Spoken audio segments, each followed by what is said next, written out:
नमस्कार मैत्रिणींनो, मी सोनाली आजच्या एका नवीन व्हिडिओमध्ये तुम्हा सर्वांचं पुन्हा एकदा मनापासून स्वागत करते। तर आजच्या व्हिडिओमध्ये आपण 4टक्स 44 मापाच्या ब्लाउजचं कटिंग बघणार आहोत अस्तरवरती। तर या इथे बघा, हा अरीवर्कचा ब्लाउज आहे ज्याचं पीस मी इथं घेतलंय। याचा स्टिचिंगचा व्हिडिओ मी ऑलरेडी शेअर केलेला आहे, बट याच्या कटिंगच्या व्हिडिओसाठी खूप रिक्वायरमेंट आल्या होत्या, सो याचा हा कटिंगचा व्हिडिओ। तर इथे मी अस्तर घेतलेला आहे, डायरेक्ट अस्तरवरती कटिंग करते। मापं जी आहेत ती मी मापं जेव्हा टाकेल जिथल्या तिथं तेव्हा मी तुम्हाला सांगते।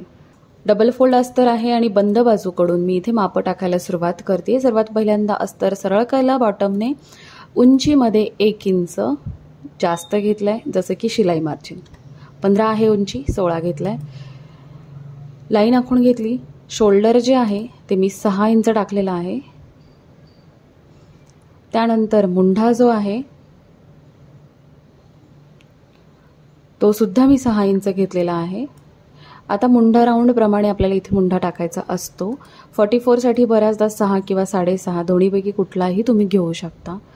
त्यानंतर जिथे मुंढा एंड झाला तिथे छातीचं मार्किंग केलं आणि छातीचा चौथा भाग जसं की 11 आणि पुढे शिलाई मार्जिन 1.5 इंच, तुम्ही शिलाई मार्जिनमध्ये बदल करू शकता।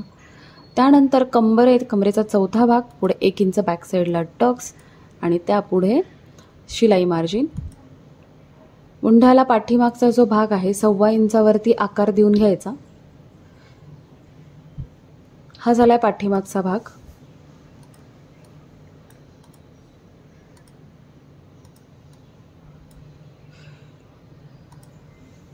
आता मी हा कट करून घेतला।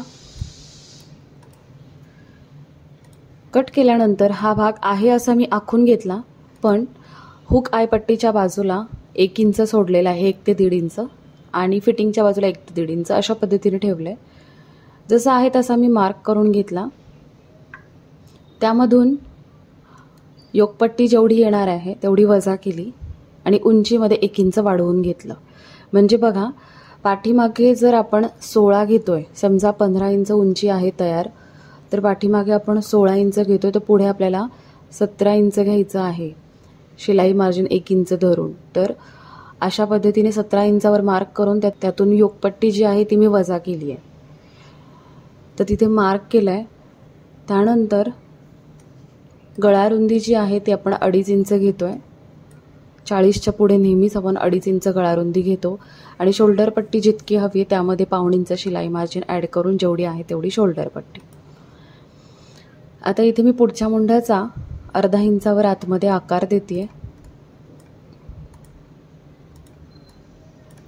त्यानंतर पुढचा गळा उंची जेवढी असेल त्यामध्ये 0.5 इंच अधिक करून मार्किंग करायचंय आणि चौकोन करून आकार देऊन घ्यायचा आहे।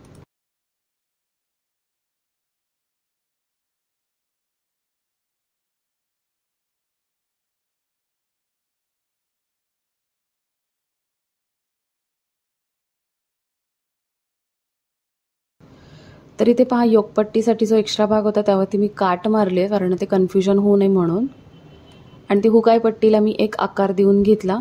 त्यानंतर हुकाय पट्टीकडून मी 4 इंचावर मार्क केलेला आहे आणि तिथून वरती साधारणतः 3 इंचाचा आपल्याला टक्स घ्यायचा आहे आणि दोन्ही बाजूला 1-1 इंचाचा असा 2 इंचाचा टोटल टक्स येणार आहे आपला। हा झाला मेन टक्स। त्यानंतर आता आपल्याला काय करायचं आहे, फिटिंगच्या बाजूचा टक्स, फिटिंगच्या बाजूचं फॅब्रिक उरलंय बॉटम साईडनं 1 इंचावर मार्क करून तो घ्यायचा आहे। मध्याला अटॅच क्रॉस घ्यायचा आहे।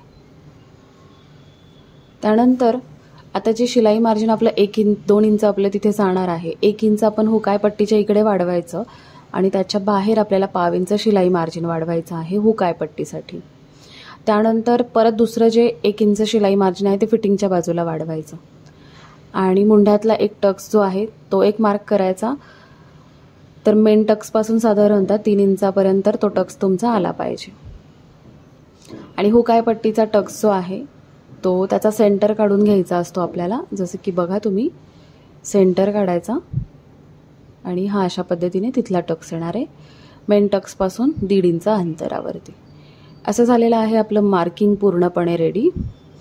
मुंढ्यातला जो टक्स आहे तो जाणार आहे, तर त्यासाठी आपल्याला इकडे 1/2 इंच वाढवायचं आहे मुंढ्याच्या बाजूला आणि 1 इंच जसं की आपण ऑलरेडी खाली वाढवलेलं आहे. आता आपण हे कट करून घेऊयात.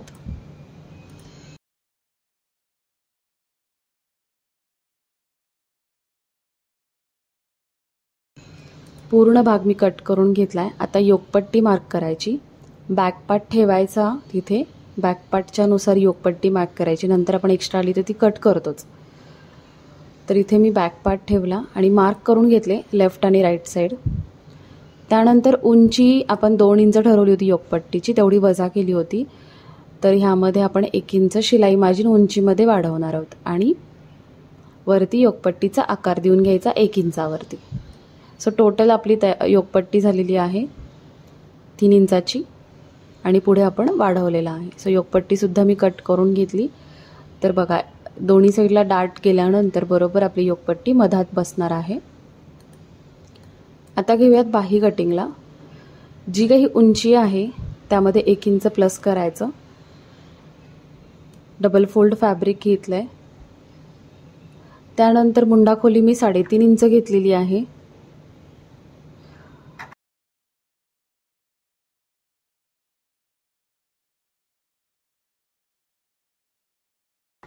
त्यानंतर बाही रुंदी जी आहे ती छातीचा 4था भाग घ्यायचा आहे. पण आता इथे आपल्याला बाहीला कापड कमी पडते, त्यामुळे आपल्याला जॉईंट द्यावं लागणार आहे. सो मी बाहीचा 4था भाग वजा अर्धा इंचावर मार्क केलं आणि तिथून आतमध्ये 1.5 इंचावर मार्क करून घेतला. तर तिकडे पलीकडे आपल्याला कमी पडतंय, तर ते आपण नंतर जॉईंट देऊया. 1.5 इंच आतमध्ये मार्क केलं, तिथून शोल्डरला एक क्रॉस लाईन आखायची आणि बाहीला पुढच्या आणि पाठीमागच्या मुंड्याचा आकार देऊन घ्यायचा.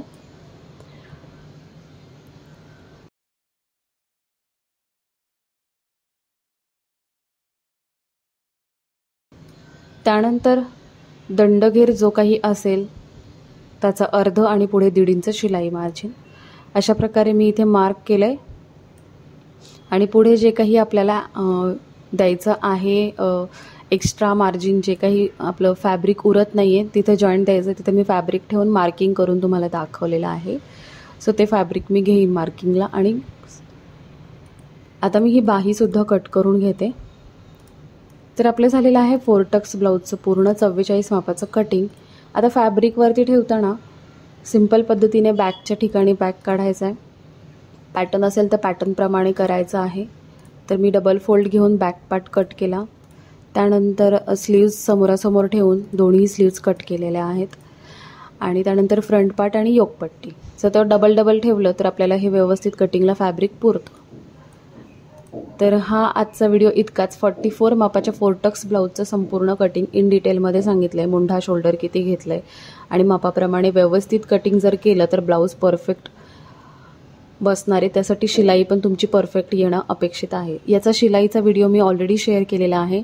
तुम्ही जर अजून बघितला नसेल तर लिंक मी डिस्क्रिप्शनमध्ये देते किंवा आय बटनवरती देते, नक्की चेक करा. अरीवर्कच्या ब्लाऊजचं हे कटिंग आहे. सो चला, आजचा व्हिडिओ कसा वाटला नक्की सांगा कमेंट करून. आवडला जरी असेल थोडा पण तर लाईक करायला विसरू नका. शेअर करा इतरांसोबत. चॅनलवर नवीन असाल तर सबस्क्राईब करा अशाच नवीन व्हिडिओज बघण्यासाठी. चला भेटूया नेक्स्ट व्हिडिओमध्ये.